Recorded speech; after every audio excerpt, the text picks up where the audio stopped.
Hello everyone, welcome to biology tutorial. আজকে আমরা পড়ব অভিব্যক্তির একটা পার্ট, যেটা ক্লাস 10 মাধ্যমিক বোর্ড। আমাদের একটা পার্ট হচ্ছে জীবাশ্ম এবং জীবন্ত জীবাশ্ম। জীবাশ্মটা কি? জীবাশ্ম হচ্ছে প্রস্তরীভূত জীবদেহ, প্রস্তরীভূত জীবদেহ। আর জীবন্ত জীবাশ্ম হচ্ছে জীবিত জীবদেহ, জীবিত জীবদেহ যেটা আজ পর্যন্ত আদিকাল থেকে বেঁচে আছে। এই দুটো জিনিস অভিব্যক্তির একটা প্রকট প্রমাণ বহন করে। অভিব্যক্তি যে হচ্ছে তার যে প্রমাণ, জাজ্বল্যমান প্রমাণ, এটা বহন করে। জীবাশ্ম হচ্ছে কোনো জীবের দেহাংশ বা পুরো দেহ পাললিক শিলাস্তরে পড়ে প্রস্তরীভূত হয়ে যায়।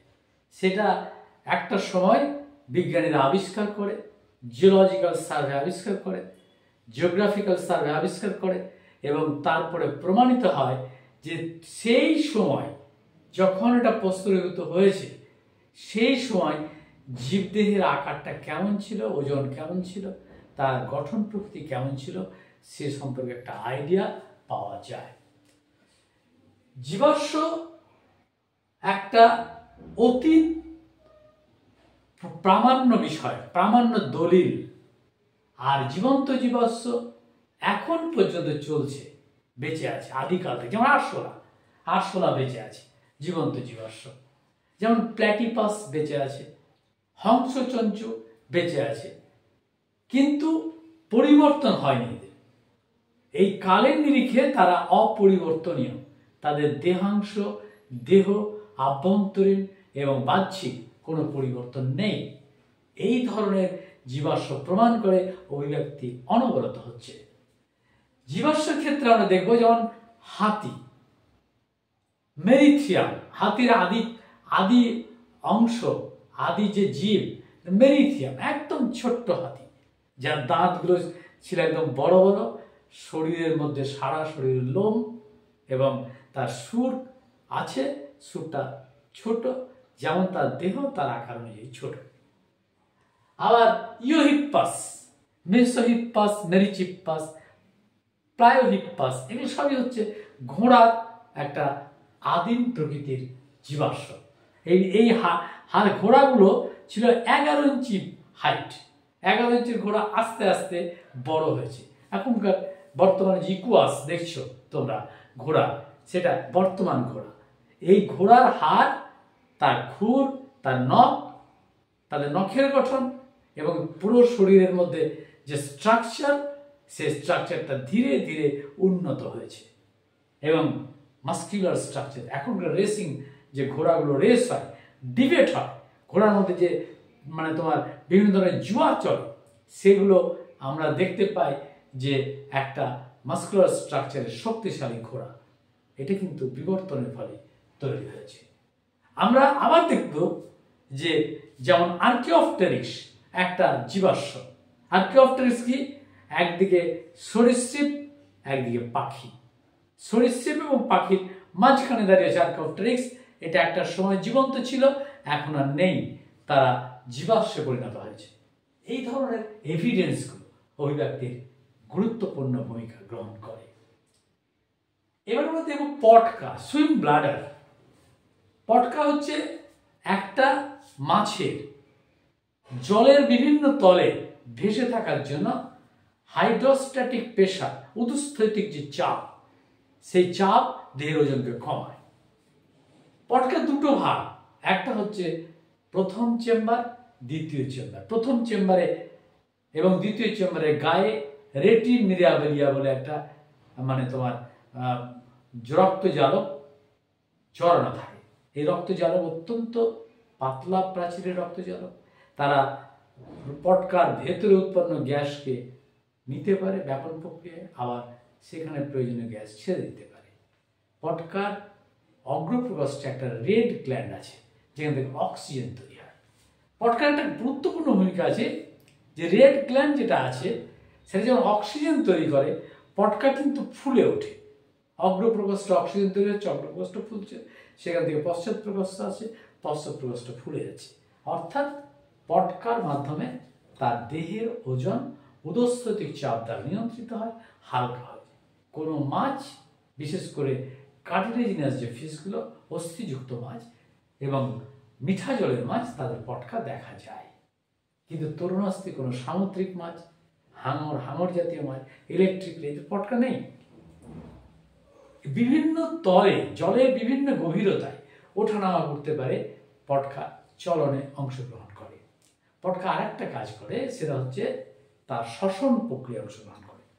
অর্থাৎ পটকায় উৎপন্ন গ্যাস, বিশেষ করে অক্সিজেন গ্যাস, সেটা শ্বসন প্রক্রিয়ায় বিশেষ করে গুরুত্বপূর্ণ ভূমিকা গ্রহণ করে, যেখান থেকে এটিপি উৎপন্ন হয় এবং একটা মাছকে চনমনে করতে পারে, জীবন্ত করতে পারে।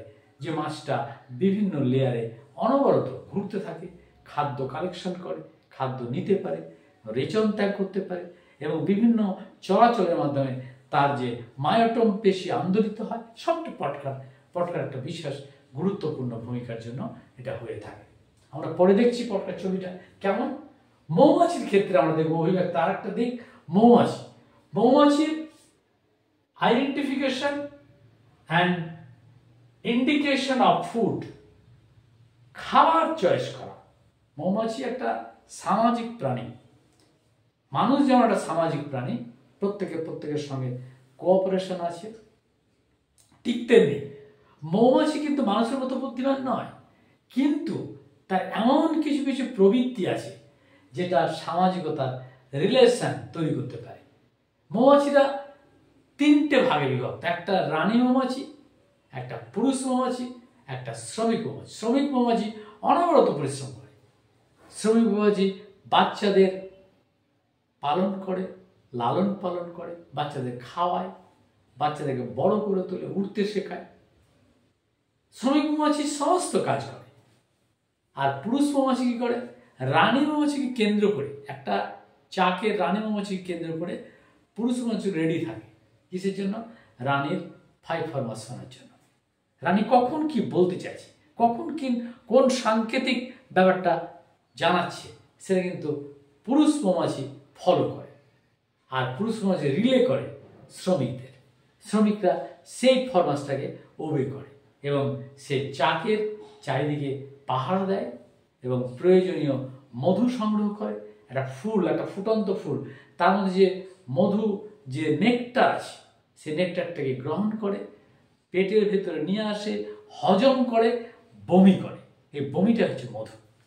আমরা যে মধুটা খাই, চেটে খাই, এবং আমরা ছোটবেলায় খুব মধু খেয়েছি, তোমরাও খেয়েছো, তোমরা খাচ্ছ এখন। এই মধুটা আসলে কিচ্ছু না, শ্রমিক মৌমাছির ভমিটিং। আর এই বমিটা কোথা থেকে আসে? যে একটা শ্রমিক বা একদল শ্রমিক মৌমাছি, প্রায় 20 থেকে 30,000 শ্রমিক মৌমাছি আছে। তারা বিভিন্ন জায়গায় খাবারের নেকটার, ফুলের নেকটার গ্রহণ করে, হজম করে, আর দিয়ে তারপরে চাকে এসে সেটা বমি করে। প্রশ্ন হলো, খাবারটা কত দূরে আছে? খাবারটা কি ধরনের? খাবারের প্রকৃতিটা কেমন? এটা যদি তারা জানতে পারে, তারা ড্যান্স দেয়, নাচ।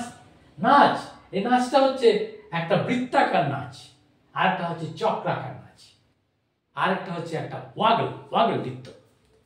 যে গাছের অনেক দূরে নেকটার আছে, ফুলগুলো ফুটে আছে এবং সেই ফুলের যে প্রচুর খাবার আছে, সেই নেকটারটা গ্রহণ করার জন্য যদি এটা 50 মিটার থেকে 100 মিটারের মধ্যে হয়, তাহলে শ্রমিক মৌমাছিগুলো নাচতে থাকে, বৃত্তাকার নাচ। কোন নাচ? বৃত্তাকার নাচ। আবার যদি আরেকটু দূরে হয়, 200-250 মিটার হয়ে যায়, তাহলে তারা নাচতে থাকে, সেটা হচ্ছে ওয়াগল নৃত্য। এই নাচের প্রকৃতি ডক্টর এফ ফ্রিঞ্চ আবিষ্কার করেছিলেন এবং মৌমাছিগুলো নাচের প্রকৃতি দ্বারা তার সঙ্গীতে উৎসাহিত করে যে খাবার আছে, এত দূরে খাবার আছে, তোমরা খাবারগুলো কালেকশন করো এবং নিয়ে এসো, তারপরে তোমার মধু তৈরি করো এবং চাকের মধ্যে সেটাকে জমা রাখো, ভবিষ্যতে যেন আমরা খাবারের অভাব না পাই। দেখো, একটা মৌমাছি সেও জানে সঞ্চয় করার প্রকৃতি। কেন? সঞ্চয় করলে, অল্প অল্প করে সঞ্চয় করলে একদিন বিরাট পরিমাণ খাদ্য সম্ভার তৈরি হতে পারে, যেটা মধু। সেই মধুটা উৎকৃষ্ট মানের মধু, এবং সেই মধুটা খেয়ে তোমার শ্রমিকরা ভবিষ্যতে পুরো চাককে নিরাপদ করতে পারে। এই কাজটা কিন্তু শ্রমিক মৌমাছিরা করে থাকে। এই জন্য সোশ্যাল, এরা সোশ্যাল এই কারণেই সোশ্যাল যে চাকের নিরাপত্তাটা। রানী কোনো কাজ করে না, কোনো কাজ না, রানী খালি ডিম পারে। রানী খালি কপুলেশন, শ্রমিক শ্রমিক সব সময় চাকের জন্য কাজ করে থাকে। রানী কোনো কাজই করে না, একটাই কাজ, আর ডিম পাড়া আর কপুলেশন। পুরুষদের সঙ্গে কপুলেশন করে। পুরুষ মানে 200টা, ধরে একটা রানীর পিছনে 200টা পুরুষ আছে, প্রায় 200 থেকে 250 পুরুষ। এই পুরুষগুলো যেমন রানীটা যখন উড়ে যায়, যখন তার পিরিয়ড হয়, উড়ে যখন যায়, তখন এক একটা ধাপে ওড়ে। ধরো 50 মিটার উঠলো, তখন এই পুরুষগুলো রানীকে ধাওয়া করে, এবং আরেকটু উঠলো, আবার নাচছে, রানী মৌমাছি নাচছে, আর পুরুষ মৌমাছিরা তাকে ফলো করে। ফলো করতে করতে পুরুষ মৌমাছিরা ক্লান্ত হয়ে পড়ে। ক্লান্ত হতে হতে আবার উপরে ওঠে। আবার এমনি করে 200-250 পুরুষের মধ্যে শুধুমাত্র একজন যে লাস্ট অব্দি টিকে থাকে, শক্তিশালী পুরুষ, তার সঙ্গে রানীর কপুলেশন হয়। তার ফলে তারা আবার চাকে ফিরে আসে। রানী ফিরে আসে, পুরুষটা মারা যায়। পুরুষটা মারা যায়, রানী ফিরে আসে, এসে চাকের নির্দিষ্ট প্রকোষ্ঠ, ডিম পাড়ার যে প্রকোষ্ঠ, যেটা শ্রমিকরা তৈরি করেছে, সেই ডিম পাড়ার প্রকোষ্ঠে তারা ডিম পেড়ে দেয়। কতটা ডিম পারে? 500 থেকে 700, 1000 এরকম ডিম পেড়ে দেয়। আর সেই ডিমটা আস্তে আস্তে ফার্টিলাইজড হয়, ফার্টিলাইজ এগ পারে, রিলিজ করে, সেখান থেকে ছোট ছোট বাচ্চা তৈরি হয়, এবং সেই বাচ্চাদের খাওয়ানো, বাচ্চাদের লালন পালন করা সব শ্রমিক। রানী কিন্তু আর কোনো কাজ করে, রানী রেস্ট নেয়। একটা চাকে যদি একটা রানী থাকে, সে রানী যদি কোনো কারণে মারা যায়, তাহলে পুরো চাকটাই ড্যামেজ হয়ে যাবে, নষ্ট হয়ে যাবে। পুরুষ এবং শ্রমিকরা একটা চাক টেকাতে পারে না। রানীর গুরুত্ব এই কারণেই যে রানী পুরো সিস্টেমটাকে ধরে রেখেছে। এবং এই যে সামাজিকতা, এই সামাজিকতা শিক্ষা মানুষও কিন্তু প্রভাবিত হয় মৌমাছির দ্বারা।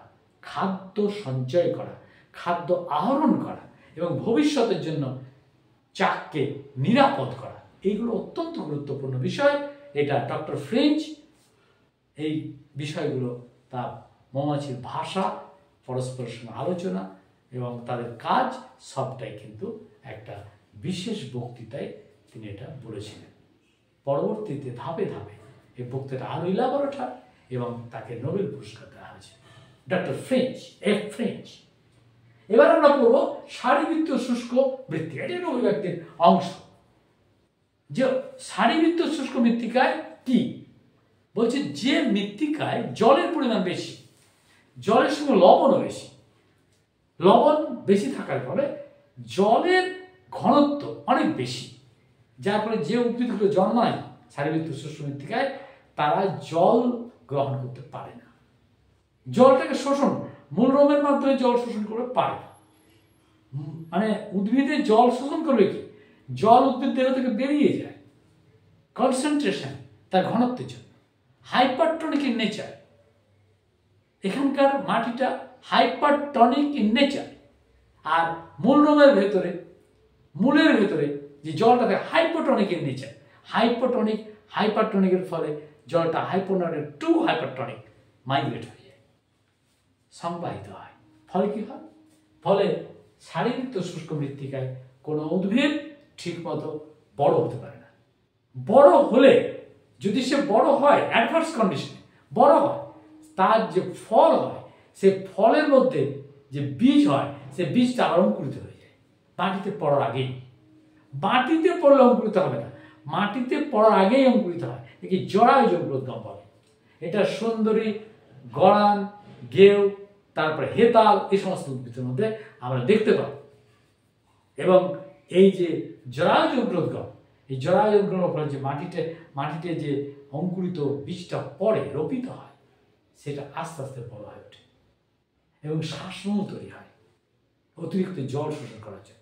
বাতাসের মধ্যে যে জলীয় বাষ্প আছে, সেটাকে শোষণ করার জন্য শ্বাসমূল তৈরি হয়।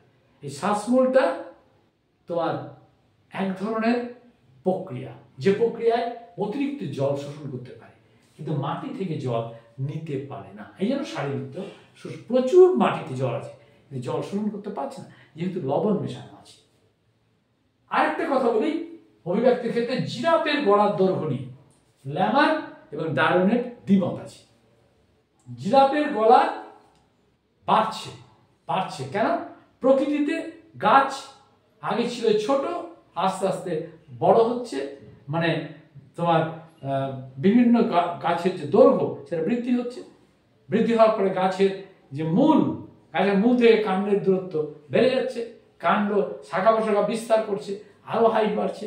এই যে উচ্চতা বাড়ছে, এই উচ্চতার সঙ্গে খাবারের যে সংগ্রহ করা প্রবণতা, জিরাফের গলাটা লম্বা, এই নিয়ে একটা দ্বিমত আছে।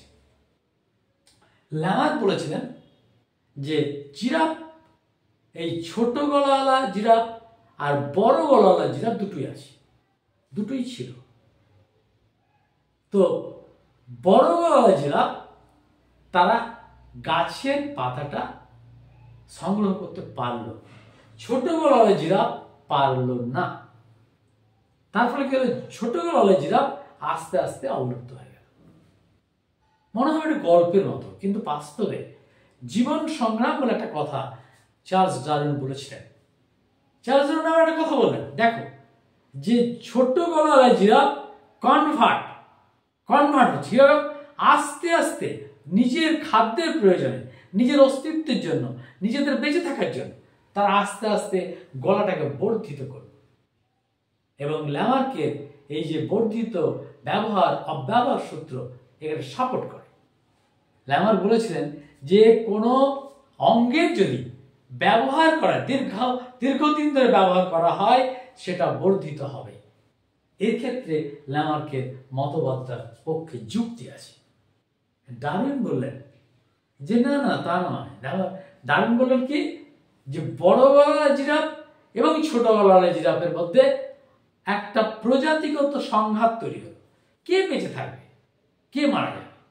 যাদের অ্যাডভান্টেজ বেশি, যারা বড় গলাওয়ালা, তারা উপরের বড় গাছের পাতা খেতে পাচ্ছে, সংগ্রহ করতে পারছে, খাদ্যের তালিকায় তারা সংগ্রহ করার প্রবণতা, ক্ষমতা তার আছে। এই যে পাওয়ার, এই ক্ষমতাটা, সেটা প্রকরণ, পজিটিভ প্রকরণ। ডারউইন বললেন ছোট গলাওয়ালা জিরাফ খাদ্যের অভাবে মারা গেল আর বড় গলাওয়ালা জিরাফ কম্পিটিশনে বেঁচে গেল। আর ল্যামার্ক বললেন না, তা নয়। ল্যামার্ক কি বললেন, যে বড় গলাওয়ালা জিরাফগুলো আস্তে আস্তে তৈরি হচ্ছে, মানে ছোট গলাওয়ালা জিরাফ ধীরে ধীরে প্রচেষ্টার মাধ্যমে তার গলার পেশিগুলো আন্দোলিত করেছে এবং বাড়াতে তারা পরবর্তী প্রজন্মে বড় গলাওয়ালা জিরাফ তৈরি হয়েছে, ছোট গলাওয়ালা জিরাফ নেই। এই নিয়ে দ্বিমত আছে এবং এটাও কিন্তু অভিব্যক্তির পক্ষে একটা যুক্তি দেয় যে একটা কম্পিটিশন, যে অনাবিল কম্পিটিশন, প্রকৃতির মধ্যে অনাবিল কম্পিটিশন চলছে, এটা একটা তার প্রমাণ রাখে। তারপর আমরা বলবো কানেক্টিং লিঙ্ক। কানেক্টিং লিঙ্ক হচ্ছে ধরো একটা ফাইলাম আর একটা ফাইলাম, একটা পর্ব আর একটা পর্ব, একটা ক্লাস একটা বর্গ আর একটা বর্গ। এই যে একটা জীব তার যে সিস্টেমেটিক পজিশন, এই সিস্টেমেটিক পজিশনের মধ্যে প্রত্যেকটা ধাপে ধাপে যে উন্নয়ন, ধাপে ধাপে যে সমন্বয়, কানেক্টিং লিঙ্ক কিন্তু এটা যুক্তি। যেমন লাংফিশ এমন একটা মাছ যেটা জলজ পরিবেশে মাছ এবং উভচরের মাঝখানে আছে। মাছ এবং উভচর প্রাণীদের কি পারে? লাংস তৈরি হয়েছে। মাছেদের ক্ষেত্রে গিল মানে ফুলকা। তাহলে উভচর প্রাণীদের লাংস ফুলকা তৈরি হয়েছে। কিছু কিছু মাছ আছে তাদের লাং ফিশ বলা হয়, প্রোটোপটেরাস, নিওসেরাটোডাস, লেপিডোসাইরেন, এগুলো হচ্ছে তোমার লাং ফিশ। এই ফিশগুলো পরবর্তীতে মাছ থেকে কনভার্ট হয়ে উভচর তৈরি করেছে। মানে এরা দুটো ক্লাসের মাঝখানে কানেক্টিং লিঙ্ক হিসেবে কাজ করে। আবার যদি আমরা বলি রাইনিয়া বলে একটা অংশ আছে, রাইনিয়া, যেটা উদ্ভিদের ক্ষেত্রে ব্রায়োফাইটা এবং টেরিডোফাইটার মাঝামাঝি অবস্থান করে। একদিকে ব্রায়োফাইটা, একদিকে টেরিডোফাইটা। এই দুটোর মাঝখানে হচ্ছে রাইনিয়া বলে একটা উদ্ভিদ, যেটা দুটোর ক্ষেত্রে কানেক্টিং লিঙ্ক হিসেবে কাজ করে। আবার যদি আমরা বলি একটা জীবাশ্ম আর্কিওপ্টেরিক্স, আর্কিওপ্টেরিক্স একদিকে সরীসৃপ, একদিকে পাখি, তার কানেক্টিং লিঙ্ক হিসেবে কাজ করে। আবার যদি আমরা বলি তোমার প্ল্যাটিপাস, হংসচঞ্চু, হংসচঞ্চু দিয়ে পাখির সঙ্গে স্তন্যপায়ের সম্পর্ক, যে ডিম পারে অথচ স্তন্যপায়ী, তার সারা শরীরে লোম আছে, তার পাখির মতো বিক আছে। তো এই ধরনের সম্পর্কের প্রাণীগুলো, উদ্ভিদগুলো, গিঙ্গো বায়োলোমা একটা উদ্ভিদ, এদের মধ্যে কানেক্টিং লিঙ্ক ক্ষেত্রে তোমার ব্রায়োফাইটা, টেরিডোফাইটা, এদের একটা সমন্বয় দেখা যায়। তা আমরা দেখব কানেক্টিং লিঙ্কের এই ধরনের একটা সম্পর্ক, যেটা অভিব্যক্তির ক্ষেত্রে যুক্তি দেয়, অভিব্যক্তির প্রামাণ্য দলিল হিসেবে কাজ। পটকা, আমরা দেখি পটকার স্ট্রাকচারটা কি বলছি। পটকার স্ট্রাকচারটা দেখতে কেমন?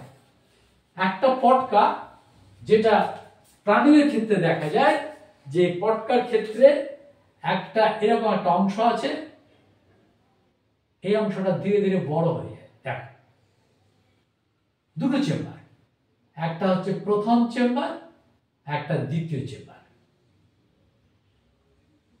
এই যে প্রথম চেম্বার, এই প্রথম চেম্বারে একটা এরকম রেড গ্রন্থি আছে। এই রেড গ্রন্থি অক্সিজেন তৈরি হয়। অক্সিজেন তৈরি হলে এই যে অংশটা দেখছো, অক্সিজেনের ফলে এটা মোটা হচ্ছে। অক্সিজেনের প্রথম প্রকোষ্ঠটা মোটা হচ্ছে। দ্বিতীয় প্রকোষ্ঠের ক্ষেত্রে আমরা দেখবো এই রেটিমিরাবিলি গায়ে রক্তজালক সংযুক্ত থাকে। রক্তজালকগুলো ধীরে ধীরে ধীরে ধীরে এর ভেতরের যে গ্যাসীয় পরিবেশ, সেটাকে আস্তে আস্তে অ্যাবজর্ব করে এবং শরীরের বিভিন্ন প্রান্তে পৌঁছে দেয়। তারপরে অক্সিজেনের মাত্রা বেড়ে যায়, রক্তের মাধ্যমে বাড়ে, এবং অক্সিজেন বাড়লে এটি খাদ্য জারণের মাধ্যমে এটিপি তৈরি হয়। এটা একটা পটকার বিশেষ গুরুত্বপূর্ণ কাজ। বায়ুথলি, যেমন পায়রার তো বায়ুথলি দেখা যায়। পায়রার 13টি বায়ুথলি আছে। কটা? 13টি। 9টি হচ্ছে মেজর আর 4টি হচ্ছে মাইনর। 9টি মেজর বায়ুথলি। একটা ধরো একটা লাংস, এর প্রত্যেকটা অংশে বায়ুথলি পায়। এইভাবে বায়ুথলি পায়। এই বায়ুথলিগুলো কি করে? বায়ুথলিগুলো অতিরিক্ত, একটা পায়রা উপরে উঠবে, অনেক উপরে উঠবে, যত উপরে উঠবে অক্সিজেনের মাত্রা কমবে, অক্সিজেন লেয়ার কমবে। উপরে উঠলে তার যে মুখছিদ্রের মাধ্যমে বা নাকের মাধ্যমে তার লাংস যে অক্সিজেনটা গ্রহণ করে, সেই অক্সিজেনটা বিভিন্ন বায়ুথলির মধ্যে স্টোর হয়ে জমা থাকে। তারপরে কি হয়? পায়রার দেহের ওজন অনেক কমে যায়। উড্ডয়নে হেল্প করে, উপরে উঠতে সাহায্য করে। এবং এই ধরনের একটা প্রক্রিয়া দেখব যে তার যে বায়ুথলির যে অংশগুলো রয়েছে, সেই অংশগুলোর মধ্যে অতিরিক্ত অক্সিজেন জমা থাকার ফলে পায়রা যখন অনেক উপরে ওঠে, তখন কিন্তু সে প্রয়োজনীয় অক্সিজেন যোগানটা কমে যায়। তাহলে তখন সঞ্চিত বাতাস বায়ুথলির মধ্যে যেটা রয়েছে, সেখান থেকে আবার লাংসের অ্যালভিউলায় তার প্রয়োজনীয় অক্সিজেন গ্রহণ করতে পারে। দ্বি-শ্বসন প্রক্রিয়া দেখা যায়। পায়রা যত উপরে উঠবে, তার অক্সিজেনের যোগান কিন্তু কমবে না, কারণ বায়ুথলির মধ্যে অক্সিজেনটা সঞ্চিত আছে। তাহলে বায়ুথলি দুটো কাজ করে, একটা দেহের ওজন কমায় আর প্রয়োজনীয় অক্সিজেনের নিরন্তর যোগান দিতে পারে। এটা হচ্ছে মূল বিষয়। অভিব্যক্তির যে বিষয়গুলো, এগুলো তোমাদের মাধ্যমিক কোর্সে আছে। তোমরা ভালো থাকো। আমাদের এই ভিডিওটা দেখলে, এতক্ষণ সময় দিলে ধন্যবাদ তোমাদের। আমার ভিডিওটাকে সাবস্ক্রাইব করো। ধন্যবাদ।